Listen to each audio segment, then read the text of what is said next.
now playing on 3 Lounge. And today is a World Sickle Cell Day. A day set aside in solidarity with all sickle cell warriors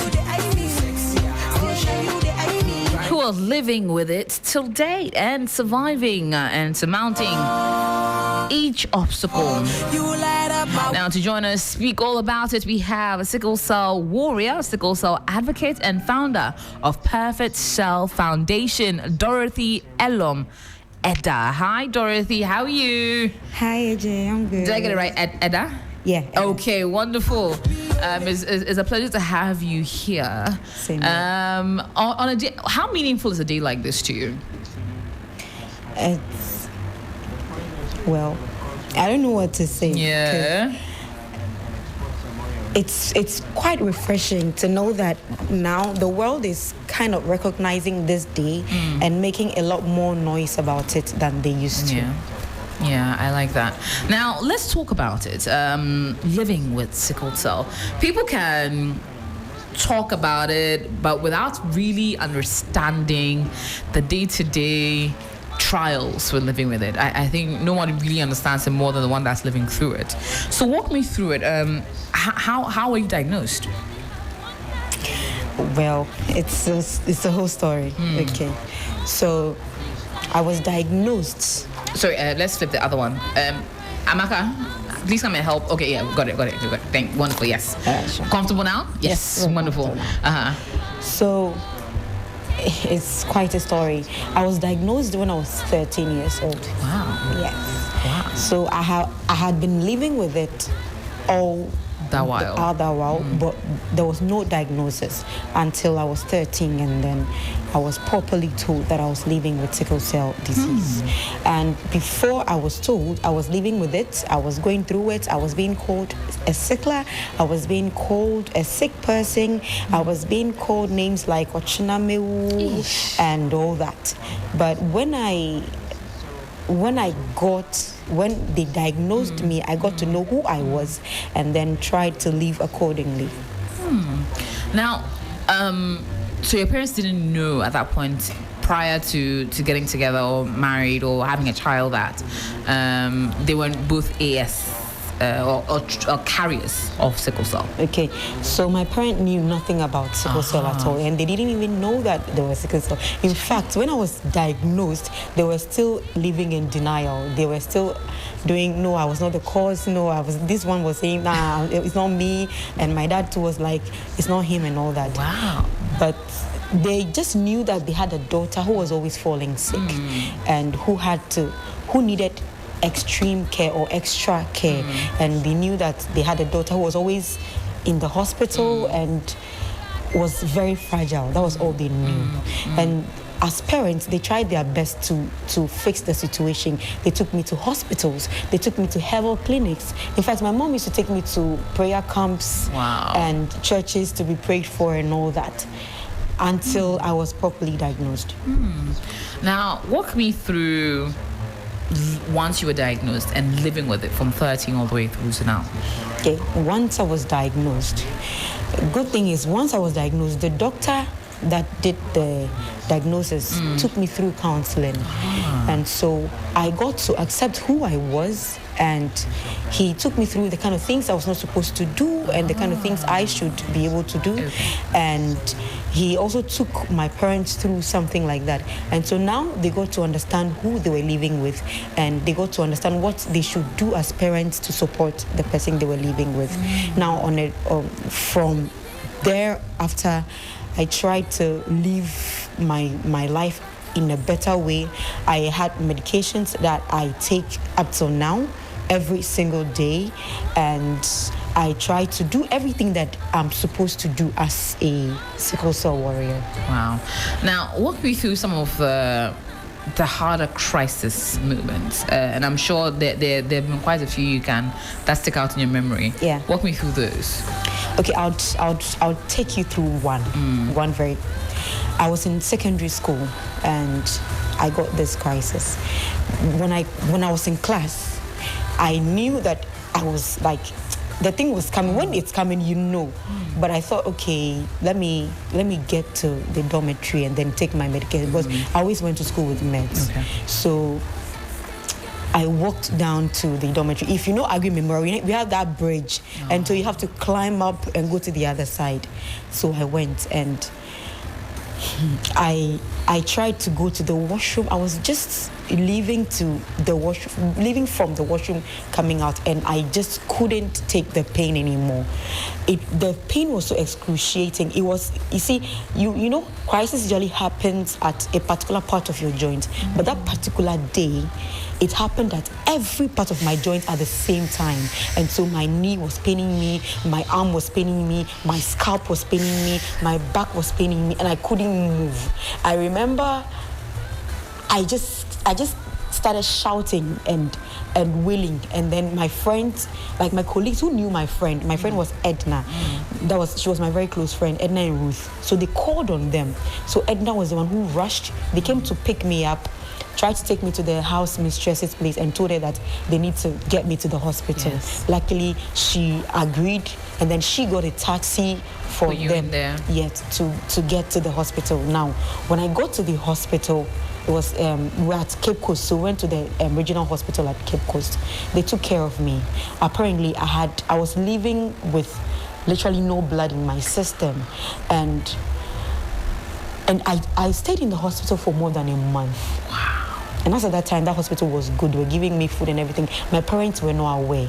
So when they called my dad, I remember very well that I think my dad was probably in a bad mood, or he was in a fix at that time. So when they called him, he was upset about something. So he told them that they shouldn't disturb him now. His daughter likes to disturb him too much.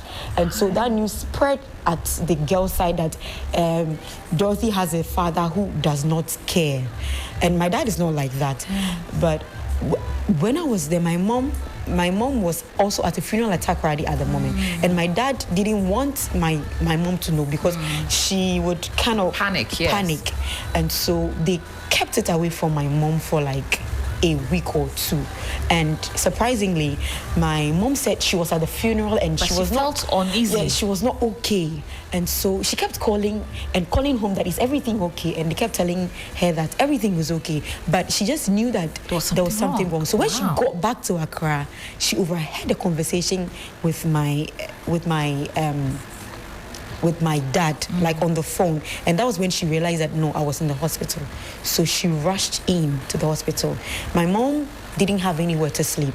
I slept in the hospital for 1 month. And you know, when you're in the hospital, they don't allow your people be around you consistently. Yes. So my mom was sleeping on the streets of the hospital. She slept there for like a couple of weeks. And I remember as at that time,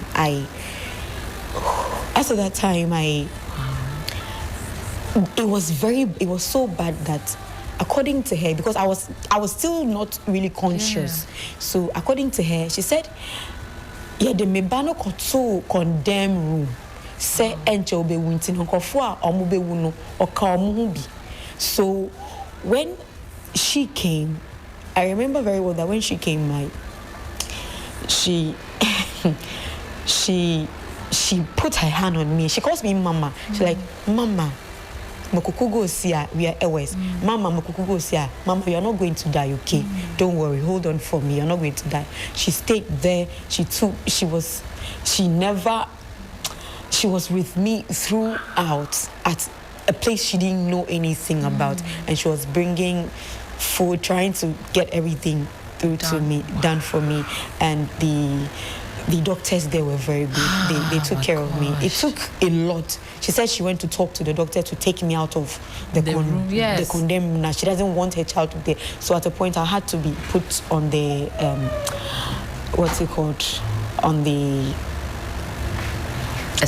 a makeshift bed or something? No, I was still on the bed, but I was not in the room. I was on the corridor, because where I was supposed to be put in, she said she didn't want me to be there. And as at that time, when they brought the bill, the number of infusions or drip I took taken was more than 30. I took more than 30 drips, and all those while I was unconscious. I was not responsive. Yes. So they probably thought I was going to die or something, and so they. My goodness. No, your mother is a rock star. Your mother is a rock star. May her soul rest in peace. Oh, she passed. I'm so sorry for your loss. Yeah, she passed. She passed in 2020. I'm so sorry for your loss. That's my goodness. Wow. Now, did you have other siblings? Yeah. Was there anyone else who also got the SS gene? Sad thing is, we are 6 in our family, and 3 of us are SS, and the other 3 are AS. Wow. So my mom was SS, and my dad was AS. So they had 3 AS, 3 SS. How? What number are you? There's 6 of us. Okay, so what number do you fall in a 6? I'm the 3rd person. So I was the first to be diagnosed of sickle cell disease, and then the one after me was not diagnosed, and then the last 2 were diagnosed. Right. Okay. And so the 3rd born and the 5th and 6th born are sickle cell. Okay. So with your younger ones and you being the older one, how different has their journey been from yours? Okay, so I would say that theirs has been quite easier for them because they have me. And so you see me calling them all the time to take their medicines, and you see, as at the time I was younger and I was falling sick, because they didn't know what was wrong. They took it lightly, but now they knew what was wrong, and so they could now predict. They took closer look at them, and also they have me. I have experienced it, and so once there's any problem, they call me first, and you know how to navigate. Okay. How has it affected your daily life? Okay, the biggest effect sickle cell has on me is the fact that you cannot usually do the things you would want to do. It feels like your brain works more than your body can take, and so you want to do a lot of things. You want to be lively, you want to be all over the place, but then your body cannot take that, and so you'd want to work a lot at the office, or you want to do a lot of work, but then you can't. As once you do something small, you're very tired, and so you have to take a rest. Now, what have been the biggest challenges living with sickle cell, and how do you overcome them? Okay, so growing up, one of my biggest challenges was the fact that people used to call me Ochinamewu and a sickler, and people used to ridicule me, and I used to be shy. It wasn't something pleasing to be said outside, of course. And so I usually shy away from it. So when I was growing up, I usually hid it when I got crisis until it was extreme before anybody could see it. And so I could be playing right now, and then randomly I'll just get a crisis. So everybody is okay. We're all laughing. We're all joking around, and then boom, you say you are sick. It just comes from anywhere. Yeah, it just comes from anywhere. Boom, you say you are sick like that, and so everybody's going to feel like you are lying or something of that sort. It's been one of my challenges. And when I grew up into adulthood, relationship-wise, it was challenging because usually you meet people that cannot relate with you, and you meet people that pity you. You see, there's a slight difference between someone who is pitying you and someone who's actually caring for you. And so you find out that your lovers, instead of caring for you, they tend to pity you, and that's a challenge. Now, how was it like navigating dating all the way through to marriage? So it was tough. It wasn't a smooth journey. It was. I had to date and drop a couple of times before I finally met my husband. And when I met my husband, there was just something distinct about him, because when I told him that I was sickle cell, he didn't just let go of the fact that I was sickle cell. You know, you meet people that they act like, oh, you're sickle cell, it's no problem. Until it becomes a problem. And so you get a crisis in front of them, and then they get scared, and then they just run off. But my husband, one thing I noticed distinctly is that he was always researching about sickle cell disease. And so you always randomly see him online checking how to take care of someone who's living with sickle cell and all that. And it was something that impressed me a lot. And the fact that once I am sick, he drops everything and he attends to me. And so there were these little things that I saw that made me know that he was the one. Apart from that, he well, he's special. Yeah, he's special. very special. Yeah. Has it become? Is it different living with it as a married woman as against being single? It's not different. Yeah. It's the same thing. The only the only good thing about it is now you have someone that would be at your service at any point in time. And now I have someone that understands me, that if I can't cook or I can't do something, they are there to do it for me. Oh, hey, Mario Rice. How do you manage your episodes when it happens? When you get crisis? Do you have a system where you know how to manage things based on maybe experience over the last few years? So I would say the bodies vary, but for me, once you'd rate the crisis on a scale of 1 to 10. Usually when you go to the hospital, that's what they ask you first. On the scale of 1 to 10, how bad is it? And so when you rate it and you feel like, okay, it's something I can manage at home, you just take the pain relievers that your doctors have been giving you and then you're good to go. But when you realize that the symptoms persist, sometimes it's just something small, but it keeps too long to go, then you'd have to go to the hospital. And sometimes once it is very high, like from a 7 above, you need to rush to the hospital. As an advocate, what kind of message and what message would you like to share about the sickle cell disease in general? So what I would like to say is that sickle cell can actually be prevented. We just say that our parents didn't know about it because my mom and dad didn't know about it. That is why they had us. But we can change the future. And looking at my life, I wouldn't want another child coming out like me, going through all that I went through, because it was traumatic growing up. And you always had to go through the near-death experience almost all the time. Because you see the experience I shared with you, there is a whole lot of them that I have. You see, so there were times that I called my dad in the hospital. I told him that he should tell God that if he wants to kill me, he should just take my life. I don't want to feel the pain anymore. And so I wouldn't want someone else to go through that. So why don't we curb it now? We should check our genotypes before we date. I think this genotype topic should be discussed on the first date or even on the second date. I mean, before we get to the point that we want to decide to get married, we should check our genotypes and know and then act accordingly. And to every sickle cell warrior out there, as today is World Sickle Cell Day, I'd like you to know that you're a warrior, you're special, and you're a strong person. You got this. Never give up on life. Remember, sickle cell is not a death sentence. Absolutely. Now, I'd like to ask about common misconceptions as well that you'd like to address or redress, because a lot of people go around with perceptions about how sickle cell warriors are, how the diseases is in general, and what are some of those common misconceptions that you want to burst? But also, Perfect Cell Foundation.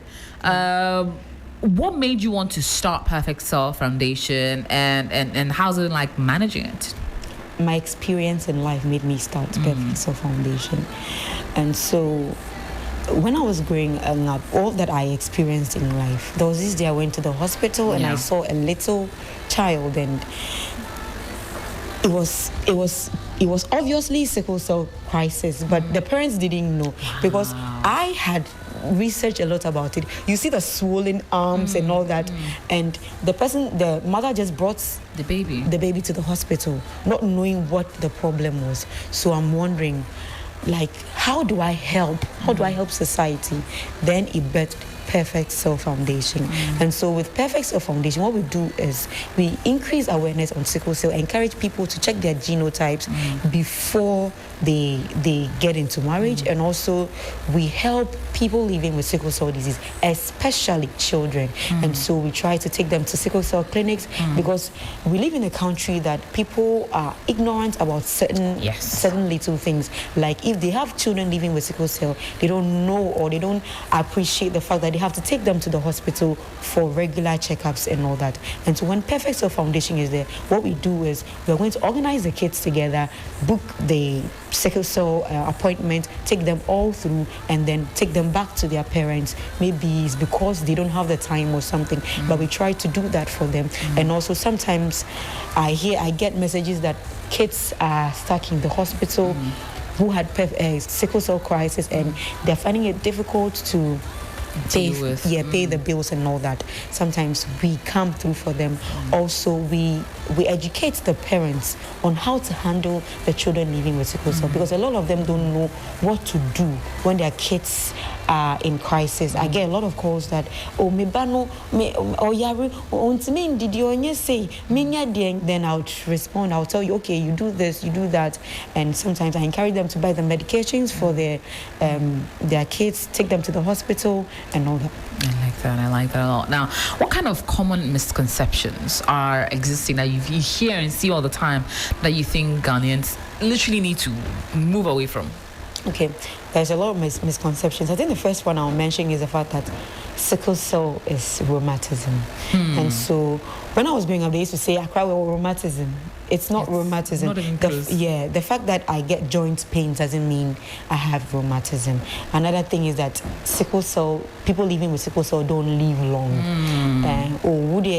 Those people, they don't live long. They're already 19. I remember they used to tell me that I would die early, and so I had no plans for the future when I was in secondary school. I was like, oh, I'm going to die soon, so there's no need to make plans. And so years passed and I was still alive. And I'm like, no, I have to make plans. Yeah. So that is one other one. And also the fact that people living with sickle cell are supposed to be slim.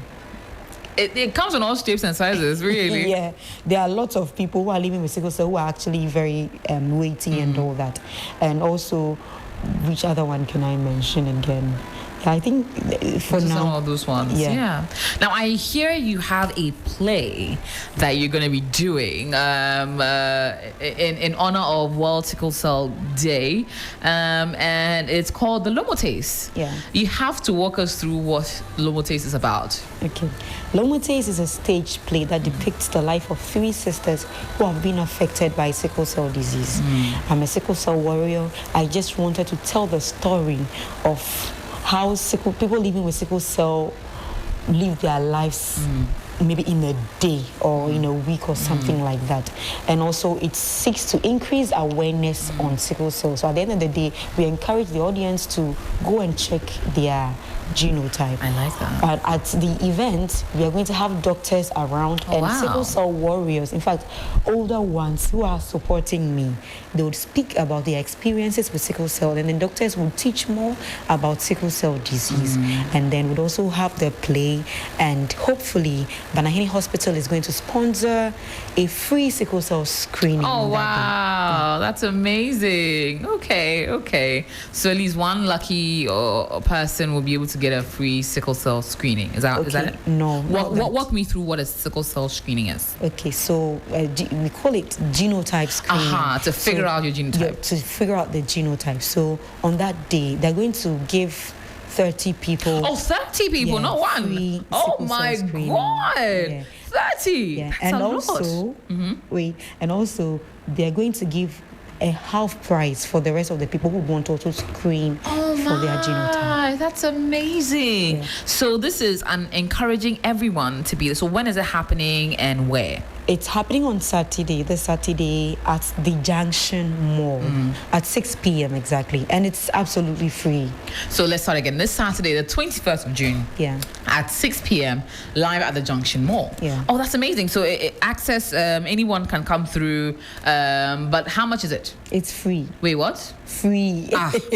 Are you serious? Yeah. No charge? No charge. Oh, that's amazing. So anybody can talk and come. Yeah. And beyond that as well, beyond watching an amazing play that depicts the life of three sisters who are living with sickle cell, you also could get a chance to either get a half price genotype screening or a fully paid for sponsored genotype screening.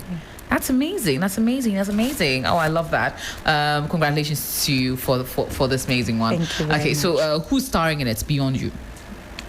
We have Afole Shika is Okay. starring in it. Uh-huh. And we have Pascalina Inkum. Ooh. And then we have Dennis Kobler. He's one of the National Theatre actors. Yes. And then we have Petu.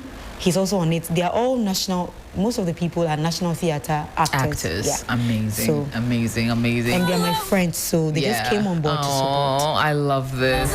So on Saturday, this Saturday, the 21st of June, join us at the Junction Mall. If you're anywhere close by there, just come through. It's a free play. I can't believe you're actually giving it out for free. You're doing this amazing thing for free. It's a stage play. What are the numbers to reach out to? 0245 127 246. Yes. So play again. 0245 127 246. Wonderful. So if you want to be a part of it, play a role in it, to do any kind of support for it, but most importantly, we encourage you to join us on Saturday at the Junction Mall for the Lomotes. The Lomotes is a play, a stage play, and in honor of World Sickle Cell Day. But as well, acknowledging all our amazing people on the stream. Kwego Bright Jr. sending in a lot of amazing messages saying Saturday we were storming Junction Mall. Pascalina Inkum, a strong lady I've known, Perfect Cell Foundation. Oh, I love that. Thank you all for being tuned in on a live stream as well. But this is really amazing. This is really amazing. And I cannot wait to see all of this and a whole lot more. So what will be next with Perfect Cell Foundation? It never stops. So from here, we are hoping to reach out to the villages because, sickle cell is not only in Accra. Yes. Yeah. So we want to storm the villages, try to get free screenings there as well, so that the people and educate the people about sickle cell as well. And so we're also soliciting for support to do that. I like that. So how can people join? How can people support? How can people volunteer with Perfect Cell Foundation? And so if you want to volunteer, you want to join, you want to support in any way, you can call the number that I mentioned, 0245 127 246, 0245 127 246. You can support us, you can ask any questions and we would respond to you. I love that. Just text the number. Now on social media as well, I'm sure we're there. Yes, so you're on social media on all platforms. It's Perfect Cell Foundation. Perfect Cell Foundation on all platforms: Facebook, Instagram, TikTok, LinkedIn, and all the social media handles. We love that. Now, Dorothy, a huge congratulations for doing so many amazing things with Perfect Cell Foundation, and most importantly, being an advocate and a warrior, and making everyone who knows someone who is someone living with sickle cell know that there's so much hope, there's so much joy, and so much life, and sickle cell is something that should not hinder anybody in any way, shape, or form. Final words from you before I let you go. So my final words are, I need your support. Yes. Because this is tough. It's quite draining financially and all other aspects. So I need your support both financially and in person. So kindly reach out to me and support in any way that you can. And remember to check your genotype. And if you're living with sickle cell disease, please, sickle cell is not a death sentence. You can do this. Absolutely. Hashtag check your genotype. Make sure that the first conversation, in the second date conversation, the first date is, I'm getting to know you. Second date, please, what's your genotype? Yeah. So that you know quickly, and then you walk away if need be.